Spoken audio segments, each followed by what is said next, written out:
ঢাকাসহ বিভিন্ন বিভাগীয় ও জেলা শহরে গণ অধিকার পরিষদ ও তার অঙ্গ সংগঠনগুলো ধারাবাহিক কর্মসূচি পালন করেছে। নেতায় পরিচিত হয়েছেন আমাদের তরুণ তুর্কি কুমিল্লার মেঘনার সন্তান নাজমুল। এই রংপুর দ্বিতীয় বাংলাদেশ স্বাধীনতার অন্যতম রূপকার। আমরা রক্ত দিয়েছি, আবু সাঈদ রক্ত দিয়েছে।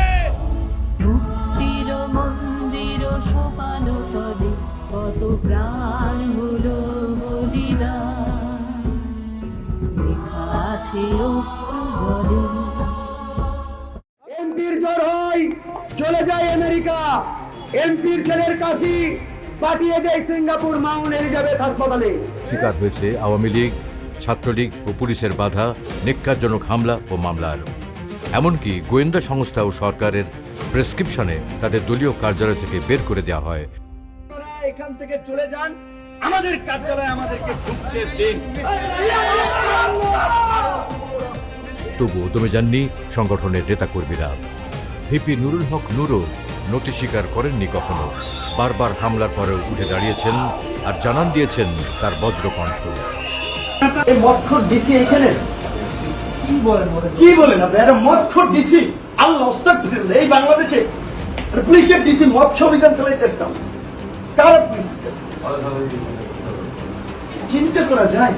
আজকে ঢাকা বিশ্ববিদ্যালয় সহ সারা দেশের ছাত্র সমাজ, দেশের মানুষকে বলছি, আগামী 2024 সালে গণ অধিকার পরিষদের নেতৃত্বে নতুন সরকার গঠিত হবে। কাপুরুষের মতো শত বছর বাঁচতে চাই না, বীর পুরুষের মতো অন্যের বিরুদ্ধে লড়াই করে এক সপ্তাহ বাঁচতে পারলে এক সপ্তাহে আল্লাহর কসম করে বলছি, প্রয়োজনে জীবন দেব, কিন্তু এই দেশের মানুষের অধিকার আদায়ে যে রাস্তায় নেমেছি, অধিকার আদায় না করে ঘরে ফিরে যাব না। আর কিন্তু দেব না। অনেক সহ্য করেছি, আমরাও মায়ের দুধ খেয়ে বড় হয়েছি, আমরাও রক্ত মাংসে আঘাতের জ্বালায় আঘাতে শরীর ক্ষত বিক্ষত হয়ে গিয়েছে। এবার কিন্তু ফিরিয়ে যাওয়ার পালা। প্রতিটি আঘাতকে দ্বিগুণ গতিতে কিন্তু ফিরিয়ে যাওয়া হবে।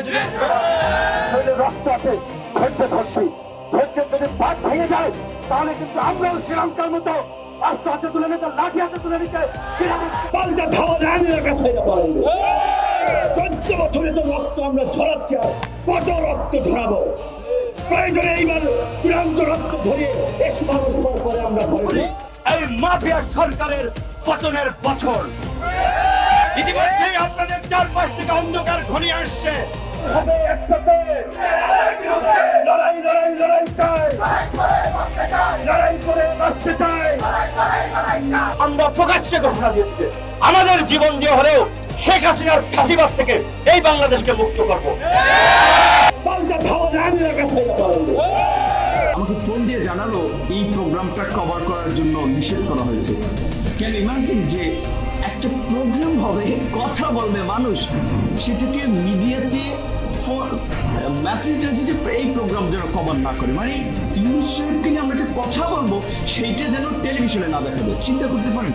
আপনারা যদি বেইমানি করে আমাদের সাথে প্রতারণা করেন, কলিজা ছিঁড়ে ফেলবো।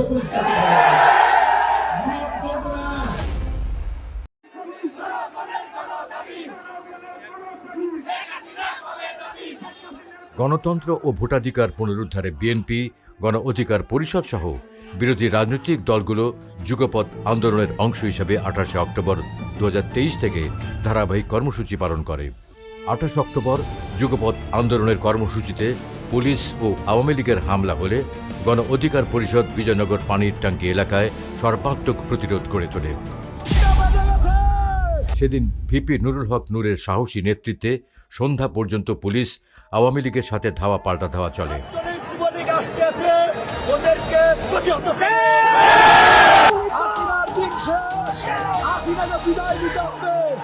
প্রত্যেকটা নেতাকর্মী এই আনন্দ ঘন মুহূর্ত উপভোগ করছে। যদিও আপনারা দেখছেন এখানে পুলিশ আমাদের উপর গুলি করছে, কিন্তু আমরা বিশ্বাস করি এটা বিজয়ের শেষ মুহূর্ত।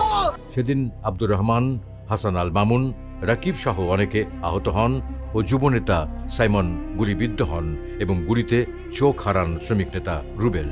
আমার চক্ষু হারিয়েছি, সেটা আমার কাছে এখন কোনো কষ্টের বিষয় না। কারণ আমি যে আন্দোলনে নেমেছি, যে সংগ্রামের লড়াইতে নেমেছি, সেই সংগ্রাম আমরা করে এদেশের মাটি থেকে স্বৈরাচারকে উৎখাত করতে সক্ষম হয়েছি। যুগপৎ আন্দোলনের কর্মসূচির অংশ হিসেবে গণ অধিকার পরিষদ ধারাবাহিক অবরোধ, হরতাল, কালো পতাকা মিছিল, কফিন মিছিল, দ্রোহের গান ও একতরফা নির্বাচনের প্রতিবাদে সরকারকে লাল কার্ড প্রদর্শন করে। 2023 সালের 13 ডিসেম্বর নির্বাচনী তফসিল বাতিল, সরকারের পদত্যাগ এবং একটি নিরপেক্ষ সরকারের অধীনে অবাধ ও সুষ্ঠু নির্বাচন আয়োজনের দাবিতে গণ অধিকার পরিষদ দেশব্যাপী বিক্ষোভ মিছিল, সড়ক অবরোধ ও প্রতিরোধ, হাসিনার পাতানো নির্বাচনকে বর্জনের ডাকসহ বিভিন্ন কর্মসূচি পালন করে। আগামী 7 তারিখ ভারতের কাছে দেশকে তুলে দিতে ভারতের পাতানো সাধারণ নির্বাচনে আপনারা কেউ ভোট কেন্দ্রে যাবেন না। দ্বাদশ জাতীয় সংসদ নির্বাচনে অংশ নিতে দলটি নিবন্ধনের আবেদন করলেও নিবন্ধন পেতে ব্যর্থ হয় এবং গণ অধিকার পরিষদের নেতাকর্মীরা নির্বাচন কমিশন ঘেরাও প্রোগ্রাম করে। অবশেষে 2024 জানুয়ারি 7 তারিখের একতরফা ও প্রহসনের নির্বাচনের মাধ্যমে তৎকালীন ফ্যাসিস্ট হাসিনা সরকার গঠন করে। সেই অবৈধ সরকারের পদত্যাগ, মুখে কালো কাপড় দিয়ে প্রতিবাদ কর্মসূচি সহ বিভিন্ন কর্মসূচি পালন করে গণ অধিকার পরিষদ।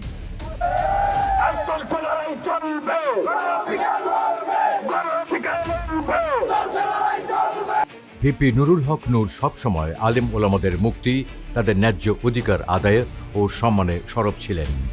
কোটি কোটি টাকা খরচ করে একটা মসজিদ বানায়, কিন্তু কিপটামি করে ইমামের বেতন দিতে গিয়ে তারে দেয় 12,000 টাকা। ইসলামিক স্কলার আলেম ওলামা হাফেজদের কাজ শুধু আজান দেবে, নামাজ পড়াবে সেটা না। ইমাম শব্দের অর্থ নেতা, যেটা বলেছে তাদেরকে নেতৃত্ব দিতে হবে সমাজের বিভিন্ন সেক্টরে। একজন হাফেজ পুলিশের এসপি হতে পারেন, ডিসি হতে পারেন, যেই লোকটা আল্লাহকে ভয় করে, আল্লাহর কোরআনকে মেনে চলে, তার দ্বারা দুর্নীতি, অন্যায়, অনিয়ম হবে না। তাহলে এই ভালো লোকগুলো যদি রাজনীতিতে না আসে, এই দেশের বদল হবে কিভাবে?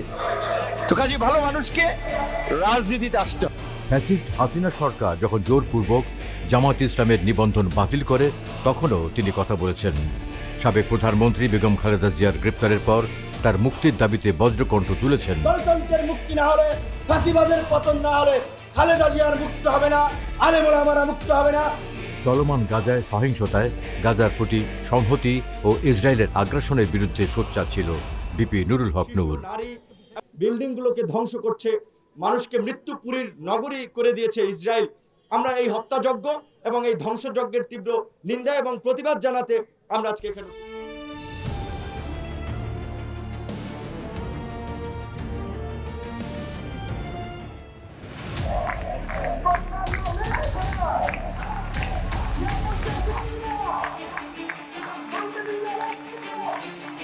জুলাই 2024 বুকের তাজা রক্তে বাঙালি যে ছিনিয়ে আনতে পারে আকাঙ্ক্ষিত স্বাধীনতার লাল সূর্য, ভেঙে ফেলতে পারে জুলুম আর নির্যাতনের সকল জঞ্জাল, 1971-এর পর তা আবার বাঙালি প্রমাণ করল 2024 সালে। স্বাধীনতা পরবর্তী এত বড় গণ অভ্যুত্থান, এত আত্মত্যাগ এই জাতি বোধহয় আর কখনো দেখেনি। ফ্যাসিবাদের নিষ্পেষণের দেয়ালে পিঠ ঠেকে যাওয়া মানুষের পাশে এবারও বুক চিতিয়ে দাঁড়ায় গণ অধিকার পরিষদ। 2024 সালের 5 জুন হাইকোর্ট থেকে 2018 সালের কোটা পরিপত্র পুনরায় বাতিল ঘোষণা হলে তাৎক্ষণিক প্রতিক্রিয়া জানায় বাংলাদেশ ছাত্র অধিকার পরিষদ।